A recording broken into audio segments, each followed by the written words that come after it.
नमस्कार। आज 23 मार्च है, शनिवार का दिन।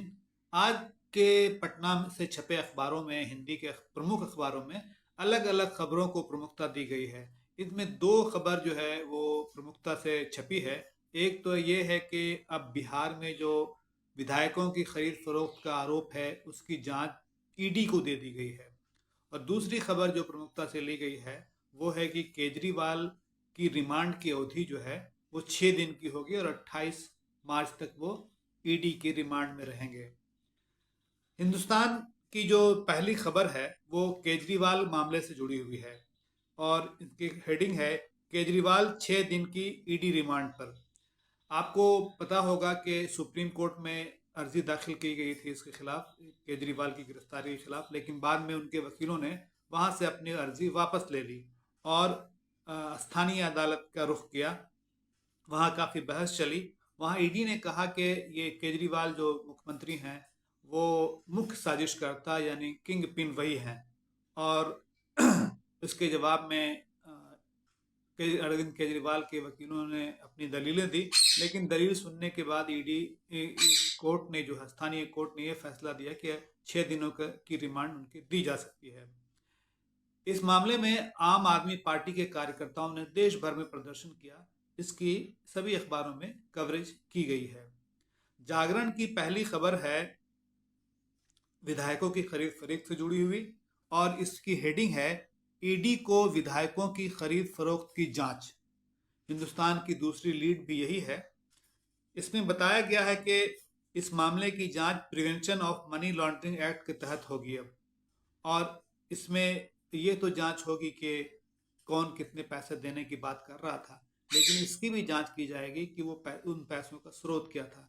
आपको याद होगा कि विश्वास मत के दौरान भारतीय जनता पार्टी और जदयू के कुछ विधायकों के बारे में ये बात सामने आई थी कि वो इधर उधर जा रहे हैं, वो नहीं आ रहे हैं। और ये भी आरोप लगा था कि उन्हें पैसे देने का ऑफर दिया गया था। इन आरोपों में कितनी सच्चाई है ये तो जांच चल रही है, लेकिन फिलहाल ये मामला ईडी को दे दिया गया है और इसकी कवरेज आज सभी अखबारों में है। अब आते हैं चुनाव से जुड़ी खबरों के बारे में बात करते हैं हम। और प्रभात खबर की जो पहली सुर्खी है वो है, लालू की बेटी रोहिणी सारण से व मीसा पाटलिपुत्र से प्रत्याशी होंगी। बिहार से चुनाव से जुड़ी सबसे महत्वपूर्ण खबर आज यही है, जिसमें आज फिर ये बताया गया है कि महागठबंधन की ओर से आरजेडी जो है, महागठबंधन की ओर से अभी तो सीट शेयरिंग की बात सामने नहीं आई, सार्वजनिक रूप से इसके बारे में नहीं बताया गया है, लेकिन आरजेडी प्रमुख लालू प्रसाद अपनी पार्टी के लोगों को सिंबल बांट रहे हैं। और उसी के तहत ये बात सामने आई कि उनकी जो बेटी है रोहिणी आचार्य, उनको सारण से टिकट दिया जाएगा और मीसा भारती को पाटलिपुत्रा से टिकट दिया जाएगा, जो पटना का हिस्सा है और इससे पहले भी वो यहाँ से चुनाव लड़ चुकी हैं। इसी के तहत और जानकारी ये है कि बेगूसराय से सीपीआई के अवधेश राय उम्मीदवार होंगे और वहां से जो बात चर्चा चल रही थी कन्हैया कुमार की, उस पर अभी कोई स्पष्ट जानकारी सामने नहीं आई है। कन्हैया कुमार फिलहाल कांग्रेस में है।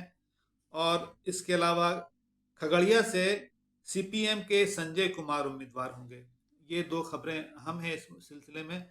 और भाकपा माले को 3 सीटें देने की बात की जा रही है, नालंदा, आरा और काराकाट। ये भी किसी अखबार में छपी है कि सिवान में शायद फ्रेंडली फाइट हो या नहीं हो, ये इसका पता तो बाद में चलेगा, ऐसा अनुमान लगाया जा रहा है। चुनावी खबरों के बीच एक विवादास्पद बयान भारतीय जनता पार्टी के जो प्रदेश अध्यक्ष हैं सम्राट चौधरी और उप मुख्यमंत्री भी हैं, सम्राट चौधरी का ये बयान जो है वो बहुत विवादित हो गया। उन्होंने कह दिया कि लालू ने किडनी के बदले टिकट दिया। इस पर राजद का हमला हुआ और राजद ने कहा कि उन्होंने विधायक बनने के लिए माँ बाप को गिरवी रखा।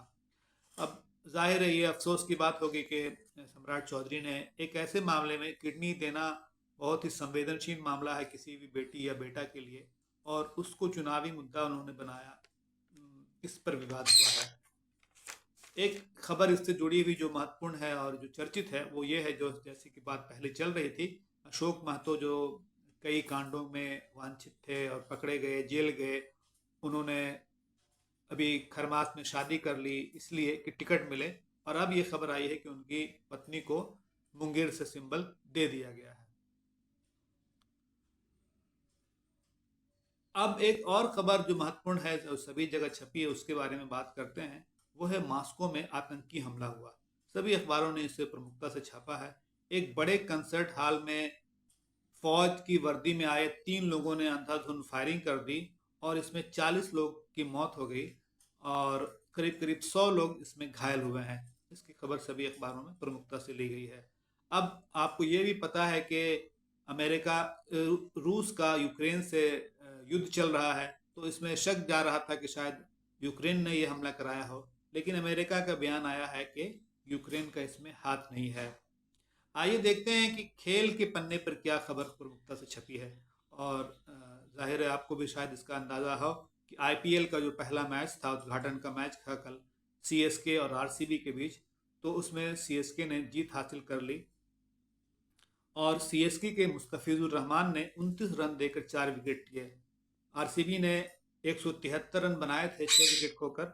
जवाब में सीएसके यानी चेन्नई सुपर किंग्स ने 4 विकेट खोकर 176 रन बना लिया और मैच 18.4 ओवर में ही जीत लिया। अब कुछ और खबरों के बारे में चर्चा करते हैं। कल सुपौल में कोसी पर बन रहे सबसे बड़े पुल का हिस्सा गिर गया, इसमें एक की मौत हो गई। ये खबर कल सोशल मीडिया पर काफ़ी चर्चित थी और आज के अखबारों में भी इसे अच्छी जगह दी गई है। भोजपुर में 2 बाइक सवार जा रहे थे, उनको एक ट्रक ने जो है रौंद दिया, जिसमें 6 लोग थे और इसमें 4 लोगों की मौत हो गई। इस खबर को भी सभी जगह अच्छी कवरेज मिली है। और आखिर में ये जानकारी कि इंटरमीडिएट परीक्षा का आज रिजल्ट दोपहर के बाद जारी होगा, तो इस खबर से कई विद्यार्थियों की और उनके जो गार्जियन हैं उनकी दिलचस्पी हो सकती है। वो उसके लिए इंतज़ार कर सकते हैं, वेबसाइट पे इसकी जानकारी आ जाएगी। आज के लिए इतना ही, कल फिर मिलेंगे। धन्यवाद।